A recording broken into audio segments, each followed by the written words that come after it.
Hello and welcome to part 2 of baking and making artisan bread. In this video we will pictorially walk through the process of starting with the natural starter called the chef and creating a proofed dough that is ready to go into the oven. In part 3 we'll look at the process of baking the loaf, and in part 4 I report on some results of an experiment I ran where I was trying to estimate energy consumption required for baking some artisan bread at home in your gas oven. So this is the chef, which is normally kept in the refrigerator. It consists of water and flour and some natural yeast. You can see part 1 of the video for greater detail and description on how that is made and maintained. It should be approximately of pancake batter, but it can be runnier. It looks like here it's a little runnier, more like a crepe batter, and that's it's pretty flexible on its consistency. Okay, so making the leaven, which is really the starter that's going to be used for making the loaf, this particular batch of bread, is shown here on the right. It is created by mixing flour, white flour, with most of the transferred chef. So the chef's on the left, I've dumped it into the bowl on the right, and what's left on the left is like the dregs of the chef in that plastic Tupperware, and I refresh it by adding water and white flour, and I'll mix that up back to a pancake batter consistency. The chef, after having been depleted for the purpose of making the leaven and then refreshed with water and flour, after resting at room temperature for several hours, it'll be returned to the refrigerator. This is a close-up of the leaven. It's okay for it to remain quite floury and clumpy.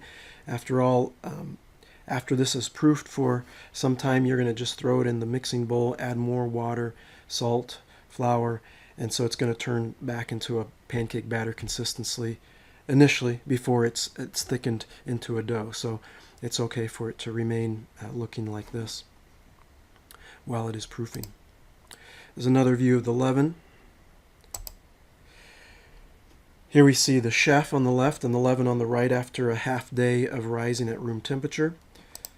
Here's a close-up of the chef about 6 hours after having been refreshed. You see the active bubbles. This is the carbon dioxide that the yeast is producing as it's consuming the sugars in the flour. This is a close-up of the leaven after the same amount of time. You don't see the bubbles as much, although there are some openings where clearly gas has escaped, but this is a thicker dough, so the bubbles remain trapped inside. Okay, we're now ready to transfer the leaven to our mixer, and I combine it with 3 cups of water and a tablespoon of salt. So just as a side note, when I make bread at home, I really never use a recipe anymore. The only 2 things I ever measure are the water, which I measure 3 cups, and I measure a tablespoon of salt. That's the ratio that I keep. The leaven that I'm adding will vary in volume depending on how much chef I had in my Tupperware and how much I transferred over. I don't ever measure any of that. It's generally probably on the range of about a cup of leaven, and then I add flour, to make a cup of chef, to which I add flour and thicken it. But bread baking is so forgiving, so there's some variability from loaf to loaf, recipe to recipe, but that makes it fun also. So it keeps it simple. I don't have to measure a bunch of things. I measure 3 cups of water and 1 tablespoon of salt, and that's the only measuring I do. This particular batch of bread is a first experiment using soft white wheat rather than hard red wheat, and hard red wheat actually has a higher protein, higher gluten content, and so it will result in a more elastic and a self-sustaining, self-supporting dough. So the results here are unknown, and it'll turn out this bread is going to end up being flatter than I would normally have, but that's okay. I was running this experiment, and it's worth doing it.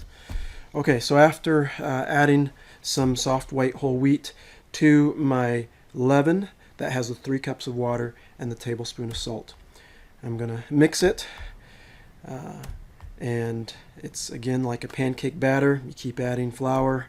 Eventually sufficient flour has been added that the standard mixing paddle needs to be replaced with the dough hook. which is what I'm using here. Eventually the dough starts walking up onto the top of the dough hook attachment because it's getting viscous enough and elastic, and so either one has to keep scraping it down with the spatula or wood spoon, or you switch over to hand kneading for the last little bit. And usually I do a little bit of both, but in the end I always end up kneading by hand for maybe about 5 minutes. So here's the dough after hand kneading for approximately 5 minutes.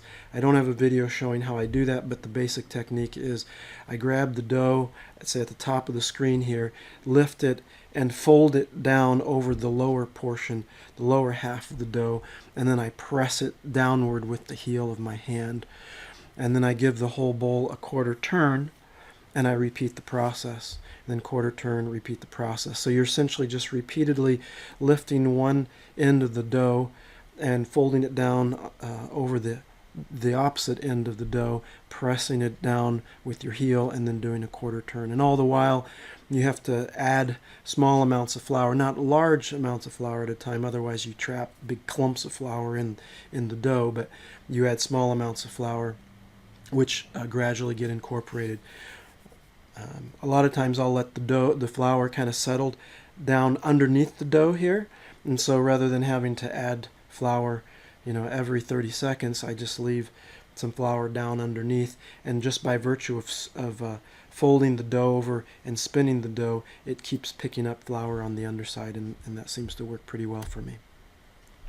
After we're done kneading it, we add a little oil and spin the dough around so it's coated on all sides, and this just keeps the dough from sticking to the walls of the bowl. Just a close-up of the dough after kneading. It's ready to be left to rise.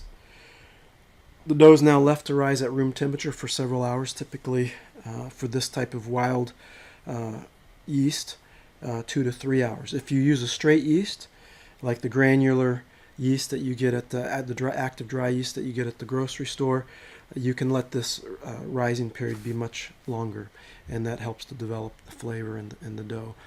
But with the natural yeast, 2 to 3 hours is really all you need, because you're already starting with a well-developed leaven. The room temperature here probably is under 70 now, probably 60, 67 degrees or so, although there is the sun shining there. Again, temperature has a lot to do with the fermentation time and activity, and I think 70 degrees and in that range is a good range. If you get up to the higher temperatures of 80 degrees, sure, it makes the yeast more active, and if you're trying to produce bread quickly, then you want higher temperatures, but the trade-off is the flavor is not developed, so lower temperature is better. This is the dough after several hours of rising. You see it's pressing the lid up, or the plate up, and here it is, what it looks like underneath, and after I've separated it from the plate. Now we turn the dough out onto a floured board so it doesn't stick. We divide it into 2 portions, put the one portion back into the bowl while we work with the other half. We're going to make 2 loaves out of this. So generally that ratio of 3 cups of water and a tablespoon of salt along with the leaven that I put in allows me to make 2 loaves. We shape the one half in a portion of the dough into a ball, excuse me, or a boule, as they say in French, by folding it over and pressing or sealing with the heel of the hand. And I'll do this repeatedly. Give it a quarter turn, lift up the top edge, fold it down into the center, and all the while keeping the bottom side dusted so that it doesn't stick. Eventually you can flip the whole dough over onto its so that it's face up, and you can tuck the dough under while you rotate and get a tighter finish as well. What will happen is you'll start developing some surface tension in the dough on the outer surface of the dough, and that's good because under tension it will then hold its shape. But if you do it too much, then the dough will tear on the outside, and that you don't want to have. So it's just something that you You learn with experience, and it varies based on the consistency of the dough that you're working with. If you let the dough ferment too long, a lot of the gluten breaks down, and so then when you go to shape this, the outer skin or outer surface of the dough is more likely to tear more easily than if you had more gluten, or in other words, you had let the dough ferment for a shorter amount of time. What you do then at this point is you flour either some paper towel or a kitchen towel, and you place the dough in a couche. So basically, what will eventually be the top side of the loaf is actually now face down, resting in the couche, and the flour that's on the couche keeps the dough from sticking to it. It also impregnates basically the surface of the dough with a nice floury finish, which is pretty. Let it proof for about an hour, again at room temperature. Okay, so this is the end of part 2, and we'll continue in part 3 with how to bake this loaf, or these loaves of bread.